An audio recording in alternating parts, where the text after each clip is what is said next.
जय श्री राम साथियों। ये बुक है गमलों में स्वास्थ्य। तो इसमें अलग अलग तरह की औषधि पौधों के बारे में बताया गया है कि उनसे क्या क्या रोगों का निवारण हो सकता है और किस किस काम आती है।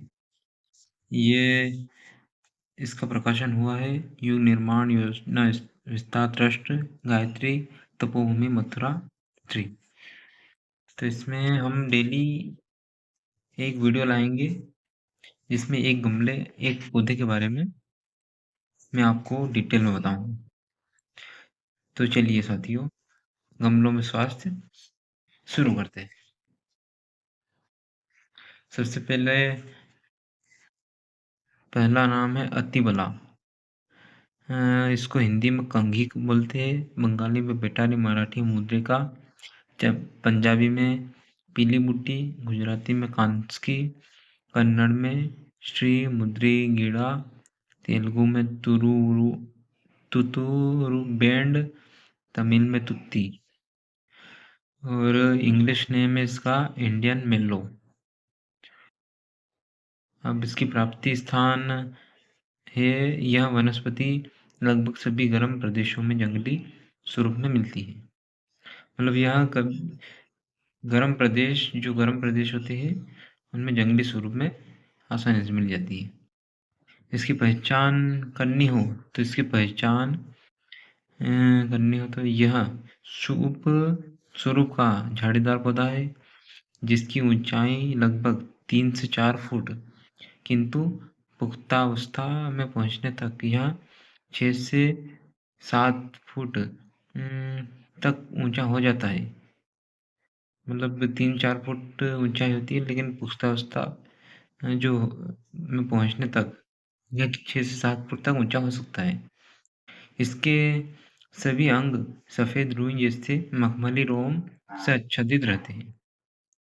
इसके पत्ते लंबे, हृदयाकार, दंतुरित किनारी वाले 1-2 इंच तथा सफेद मृदुरोम से आच्छादित रहते हैं। पत्तों के वृंत लंबे तथा तल प्रदेश में पत्रों जैसे एक जोड़ी उपपत्रों की होती है। फूल पीले नारंगी रंग के जो सायंकाल में खिलते हैं।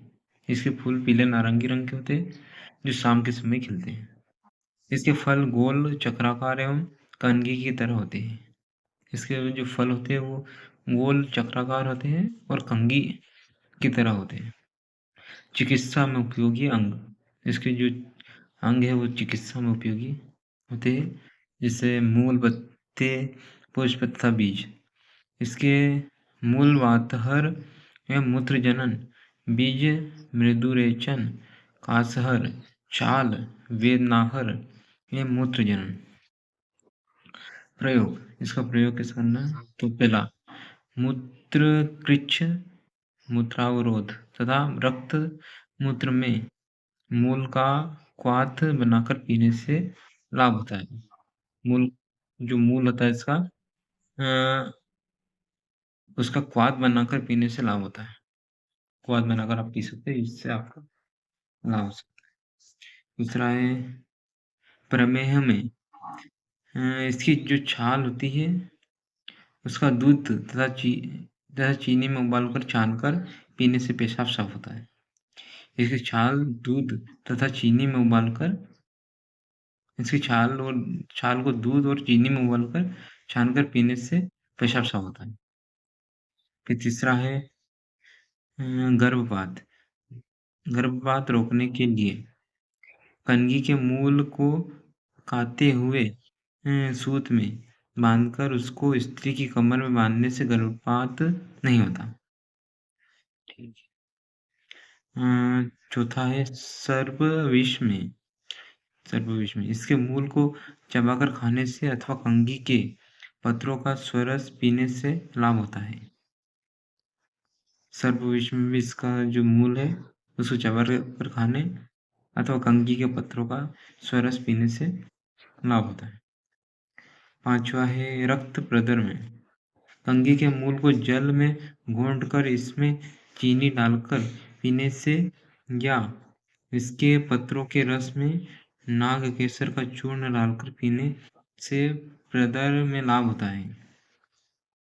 छठा है दाह युक्त विषम ज्वर तथा कफ में इसके मूल तथा सूंठ का काढ़ा दूध 3 दिन तक देने से लाभ होता है। सातवां है मूत्रदाह बंद करने के लिए कंघी के मूल का फांट बनाकर या इसके मूल को 200 मिलीलीटर जल में अच्छी तरह उबालकर इस जल को 50 से 100 मिलीलीटर प्रमाण में दिन में 2 बार देने से लाभ होता है। आठवां है दंतशूल तथा ढीले मसूड़ों में इसके पत्रों के पात से कुल्ला करने से लाभ होता है। नौवां है व्रण तथा फोड़ों पर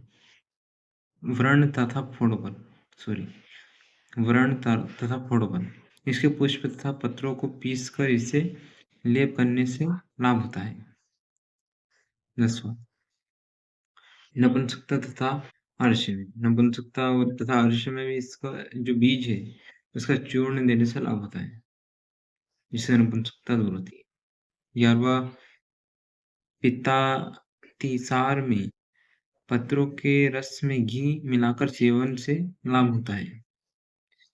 अब इसकी मात्रा जो है मात्रा क्वाथ की है जो 50 मिलीलीटर मूल का चूर्ण 3 से 6 मिलीग्राम बीज चूर्ण 4 से 8 मिलीग्राम।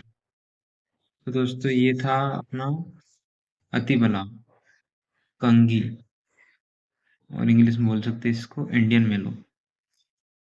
तो जानकारी अच्छी लगी हो तो हमारे चैनल को फॉलो कीजिएगा, सब्सक्राइब कीजिएगा और वीडियो अच्छा लगा तो लाइक करके कमेंट कर दीजिए।